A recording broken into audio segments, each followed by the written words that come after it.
pangestuning pun Kakang ditampan. Sanget anggen kula nampi. Ugi kula dadosaken jimat dalem Kang Mas. Iya. Kejaba saka kuwi nggonmu dadi pengayoman coba. Pun Kakang kepengin mangerteni piye pawartan. Injih Kang Mas. Saderengipun kula matur, mbok bilih wonten kalepatan, kula nyuwun pangapunten. Iya, ora dadi bebo. Injih. Kewajibane kula inggih menika amung gegladi para prajurit magangan enggal. Anggene olah bila raga. Tancepe curiga lepase walastra hingga mandhepe turangga. Sak wana-wana menika sampun sansaya trampil lan wasis. Iya, boten nguciwani asmane panjenengan. Maturmu gawe bubungipun Kakang kepenak ki nggon. Nggih. Dimas, Jawuh dalem Kang Mas. coba Kang Slira godak keparengake nguju atur ning ngersanipun Kakang. Kepareng matur mbok bilih lepat nyuwun pangapunten Kang Mas. Sasampunipun kula jumeneng Hadipati wonten ing awau langit. Sedaya kawula wonten ing awau langit wiwit Kutaraja. Mandhapipun wonten ing Karang Pradosan. Minggah wonten Putu Arga.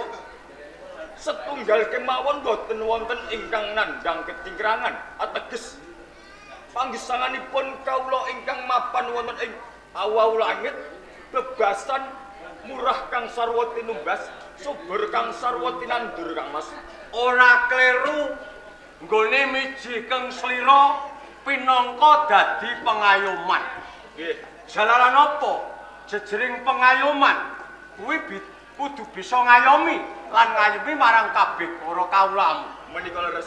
Jangkah sapecak tembung saklimah karben kena kanggo tepa tuladha marang kabeh para kawula. Ra kaya ngono. Leres. Ning beda karo padatan.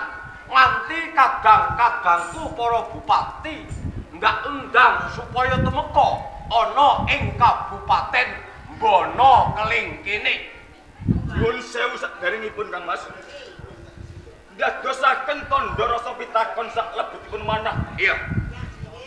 Ngantos Kang Mas nimbali kadang-kadang dipati ingkang supados wan wonten ngersanipun Kang Mas. Sejatosipun wonten kawigatosan ingkang menapa Kang Mas? Injih Kang Mas, menika wonten wigatos menapa Kang Mas? Sapa maneh sing tak sambati? Sapa maneh sing tak jaluki sabiyantu?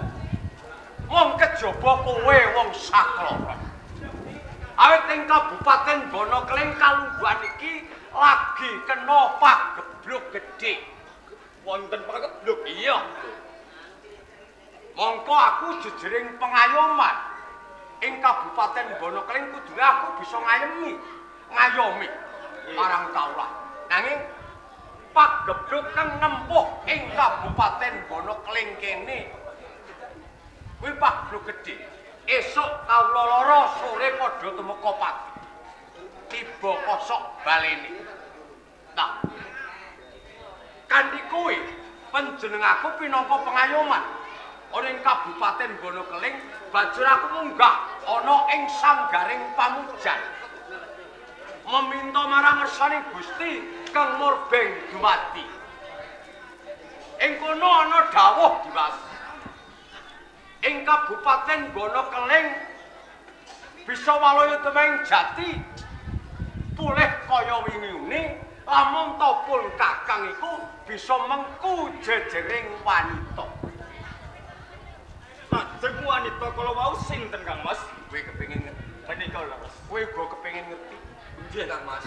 Sing dadi tambaning Kabupaten Bono Keling wanita mau saka pertapan Pucang Kembar jenenge Adaningrum. Adaningrum Kang Mas.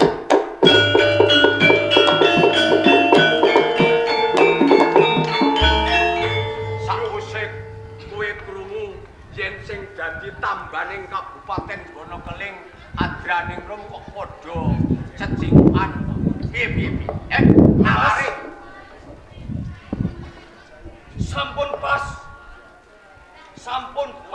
anggenipun panjenengan menika nyemu dhateng kula.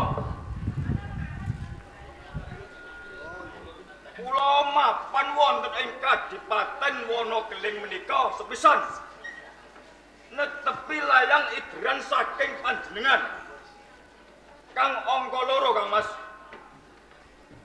Kula ugi badhe matur kaliyan panjenengan menawi kula uga kedah badhe dhaup kaliyan satunggaling wanita. Wanita kala wau boten wonten sanes nggih adaning krongga Mas. Dadi sing kok karepe wanita sing dadi gegantelaning atimu uga wanita sing jeneng adaning krongga. Nggih, leres. Nuwun sewu Kang Mas. Menapa? Janjane niki kula nggih eman kali panjenengan.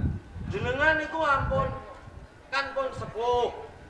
Kudune jenengan niku ewoh kali kula sing tesih polnen Kang. Kula yo duwe rasa tresno kali Adang Ningrum. Kowe yo seneng karo Adang Ningrum. Aku yo duwe rasa tresno karo Adang Ningrum. Iya. Aku ngerti.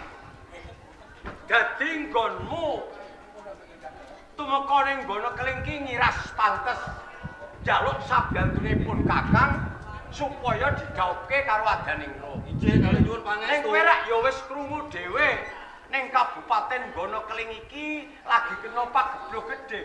Mongko tambane Adang Ningrum. Jagat iki ora digelar rangga. Ora mung sak godhong kelok. Wanita sak liyane Adang Ningrum rak ya bisa to, Dik. Nanging semanten ugi Kang Mas. Panjenengan menika jejeripun adipati ingkang sepuh. Kedahipun panjenengan menika welas kaliyan kula Kang Mas. Dimas, Atus pundi? nek bab perkara Adang Ningrum pun Kakang ora bisa ngalah. Ning nek pancen kowe meksa kepengin duwe bojo karo Adang Ningrum, enteni njaba. Tak ranti jabane Kadipaten.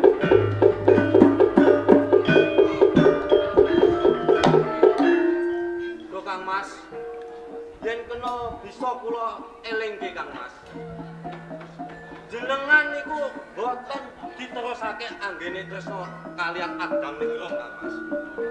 Kowe kalbu tak anggap pepalanggonku pengin duwe bojo karo Adang Ningrum. Basa kowe entenono njaba. Iya Kang, teni jowo Kang. Kok angger cukup iya Kang. Hei. Kowe kudu sabiyantu karo aku. Nggih, mestine wonten kok. Karepen aku bisa nglakon duwe bojo karo Adang Ningrum. Ayo, dereke aku papake. Monggo, kula derekaken.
Es,